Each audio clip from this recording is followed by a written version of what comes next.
New gun control measures were announced today by President Obama. These include a ban on high-capacity weapons and ammunition, along with tighter background checks. And joining us for reaction to the president's plan and the plan also from Governor Patrick are two activists working for violence prevention. We'd like to welcome the Executive Director of Citizens for Safety, Nancy Robinson, and from Mothers for Justice and Equality, Kim Odom. Thank you both very much for being with us. Thank you for having us. Thank you. I want to start with Kim Odom, talking about the president's plan today. Anything you can see there that suggests this is going to make much of a difference? Well, I'm excited to hear that the president has put out recommendations, and I think part of the plan is what many of us have been, trying to make the point about the illegal traffic, the loopholes, and the opportunity that people have to traffic guns illegally. And that's the thing that's that seems to be, what's causing this epidemic of gun violence. And you know that in a lot of the urban communities are experiencing this the most. I was listening to a conversation on that's been happening in the news. I'm not sure if I can say, It was the First Amendment too, yes, yes. In the news, it was actually on Fox 25 the other day, and VB was interviewing. I can't remember the man's name, but I remember what he said. And he made a comment, and he said that gun control, it doesn't work. He said, just look at Chicago, where the president comes from. And he began to talk about how the numerous homicides that have happened in Chicago, and that, Chicago has tough gun measures, gun laws. And so that he was trying to make a point. And I began to think, I'm like, wait a minute. So that's the point, that there's tough gun laws there, there's tough gun laws here in Massachusetts, but if everyone's not on the same page, then it gives that loophole, that open door for people to abuse. And so I'm so appreciative that our elected officials, that the president has listened to the voices of those of us who have been impacted by this and understands that universal approach that needs to happen concerning the legal trafficking of guns, and even these high-powered guns and magazines that are taking the life of our children. Our children are caught in the middle of it all, and as a parent, we are responsible. We're the adults, and we're responsible to watch out for our children. When I think about my son, Stephen, and what's today? What's the date? Today is January 16th. In 10 days, January 26th, will be Stephen's 19th birthday. Stephen was 13 when he was killed, October 4th, 2007. We relive it every day. And he was walking home. He wasn't in the wrong place at the wrong time. And oftentimes we hear people say that our children are being murdered, maimed, terrorized, traumatized, and incarcerated. And that's not okay. It's an epidemic, and we have to figure it, and the gun factor is a key factor to the gun violence that's happening. Nancy Robinson, talk about whether it's Chicago or New York or Boston, when they talk about urban violence and people who use guns they got hold of illegally, where are they getting the guns? Great question. We encourage everybody to always ask that question. So thank you, Chris, and thank you again for having us on.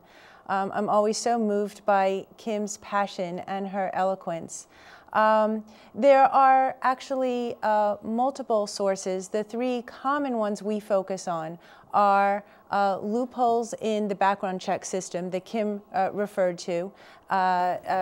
We know that traffickers can get guns easily through gun shows because they don't require background checks or private sales. 40% of the guns that are recovered in crime in this country come from private sales. Sometimes these sellers set up shop at gun shows.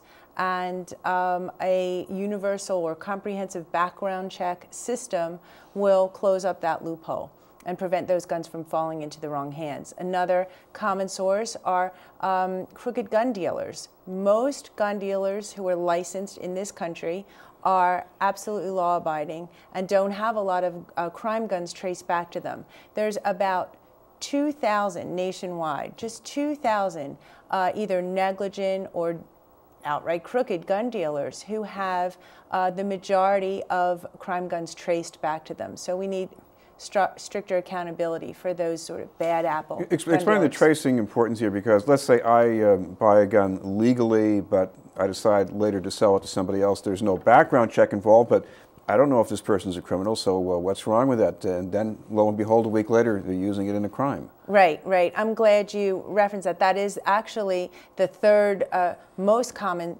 source that we talk about, which is a straw buy, where someone with a criminal background recruits someone who doesn't have a criminal history to buy guns for them. So a straw buyer buys guns for someone who's legally prohibited from having guns.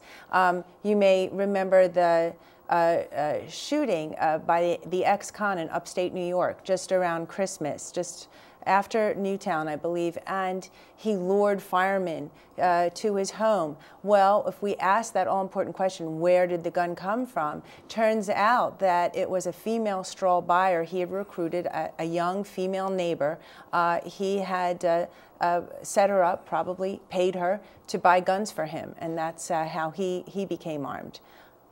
You know, I'm talking about some of the ideas also coming out of Governor Patrick. He wants to limit the number of guns to one a month. Some people might be saying, well, 12 guns a year, that's still a lot of guns. So does that make much difference? Well, I agree that to me that's still a lot of guns, but at the same time, it's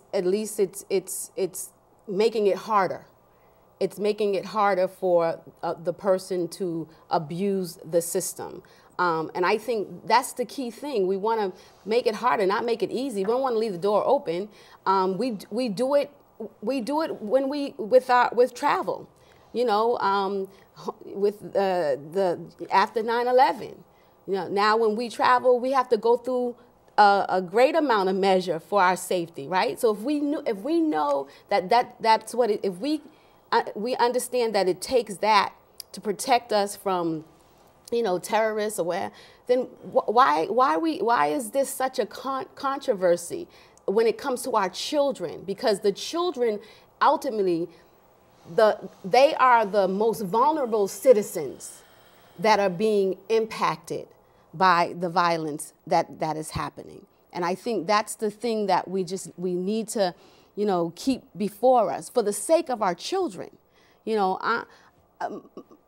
my heart, I still hurt. I still hurt, and that's why I'm here. That's why I'm here. That's why I'm so moved that you know, the prayers that many have been praying, that it seems like it's being answered. You know, that okay, finally they're listening. Finally, the people that we think that are in places that we elected them to be in to pay attention to the things that impact the lives of everybody. And again, like I said, the most vulnerable, which are our children. Our children didn't come into this world the way that they are. They didn't come in murderers, right? They didn't come in with bullies. They're growing up in an adult system that has influenced that behavior. So it's on the adults' watch that we need to, and as I said, the gun factor, we're talking about gun violence. So the gun factor is key.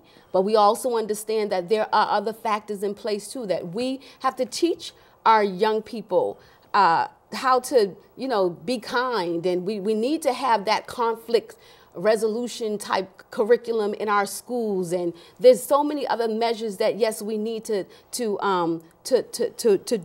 And we have to be an example before them. There's a poem that says, children learn what they see, you know, what they live, what they hear. And when they see us as adults you know, fighting with each other, saying nasty things to each other, and handling our our conflicts with each other while, you know, in ways that are harming one another. This is the results, and we certainly don't want to make it easy for them to handle their conflicts the way that it seems to be happening. To grab a gun. To grab a gun. It the wrong way. And I think one of the most important things we can do as responsible adults is have these conversations about how to get the guns out of their hands, how to keep the guns out of the hands of these kids, and stand up and support the governor, support the president as responsible adults, and start protecting these kids who can't protect themselves.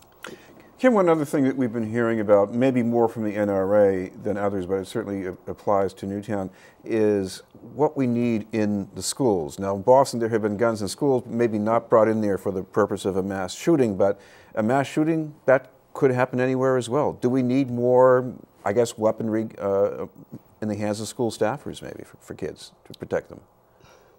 I don't believe that that's the answer. And once again, our children are exposed to the epidemic of gun violence, not just in school. This isn't happening just in school. Right. This is happening where they live, where they play. Yes, where they go for their education. So we can't just, you know, concentrate it to, okay, so we need to arm our teachers because that's not the point. That's not it. It's the loopholes that are exposing our children everywhere they're supposed to be able to be safe. You know, Chris, there are two theories.